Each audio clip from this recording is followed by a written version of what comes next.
Rabbi Simon, thank you again for the introduction and for having me here at Temple Beth Kodesh. And good Shabbos and Shabbat Shalom to all of you.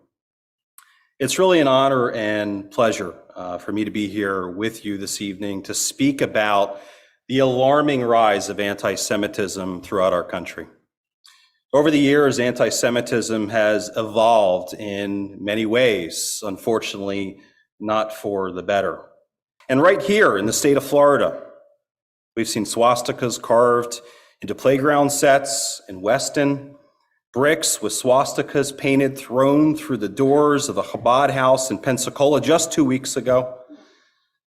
And we've seen the growth of the GDL, the Goyim Defense League, all throughout Florida that is harassing Jews at every single turn. On college campuses, there are Zionist-free zones in this country where many of you, including myself, would not be allowed to let alone speak, but to be able to step foot on that college campus because of our love and support for Israel, the homeland of the Jewish people. In my role as the executive director of CASEPAC, I'm on the front lines every single day combating all forms of anti-Semitism in federal politics. CASEPAC, for those of you that are not aware, is a federal political action committee that supports congressional candidates and members of Congress in a nonpartisan capacity who share in our unwavering commitment to combating all forms of the widely recognized IRA working definition of anti-Semitism. And in addition, while we're supporting a lot of the good candidates and good incumbents, we will call out the Jew hatred, the anti-Semitism, the anti-Israel bias wherever and whenever it rears its ugly head in the halls of Congress, in the media, and throughout this country. So again, Rashida Tlaib routinely calling Israel an apartheid nation, to Congresswoman Ilhan Omar, who has too many anti-Semitic tropes to count. But the one a lot of us know is when she tweeted out that it's all about the Benjamins. Classic anti-Semitism, accusing us, you, our community, of controlling politicians with campaign contributions. You know, every other community in this country organizes and fundraises to support candidates and elected officials. When Italian Americans or Irish Americans or Indian Americans do so, Ilhan and her friends in Congress, they don't say a word. But when Jewish Americans do so, she accuses you and me of having dual loyalties and controlling politicians with money. Ladies and gentlemen, I don't profess to have all the answers to fix the situation that has plagued and followed our people for centuries. But I will suggest that we as Jews must have more Jewish pride and do more to support each other.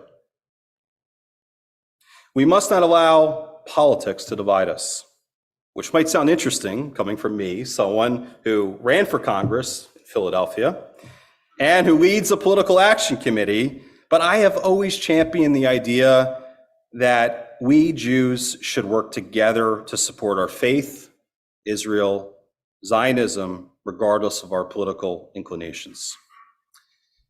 So while the hatred of American Jews, Israel, and Zionism is nothing new to us, it has definitely become mainstream like never before. I really think it should be that simple for us as Jewish Americans to unite together with one voice to say that anti-Semitism has no place in this country. We've got to come together, ladies and gentlemen, to fight for our people here in America, in Israel, and around the world. We must unite together so that the memory of the 6 million Jews that we lost in the Holocaust never fades from history. So with strength and unity, I think we have to fight together to fight this hatred wherever it rears its ugly head. We must condemn those who choose to question our dual loyalty of Israeli Americans or Jewish Americans, but yet they don't question any other demographic in this country, only the Jews for some reason. In closing, let me say this. In the Hatikva, we find the words, Od lo avva tikvatenu, which means our hope is not yet lost. And here in America, we must not lose hope. I'm not saying it's going to be easy to combat the historic levels of anti-Semitism, but we must not lose hope. We cannot lose hope, because once we lose hope and once we stop fighting, the other side wins. And we can never allow anti-Semitism and those who promote it to win. Together, I do believe we can make an impact. I have no doubt about it. Thank you again for having me here this evening, and Shabbat Shalom.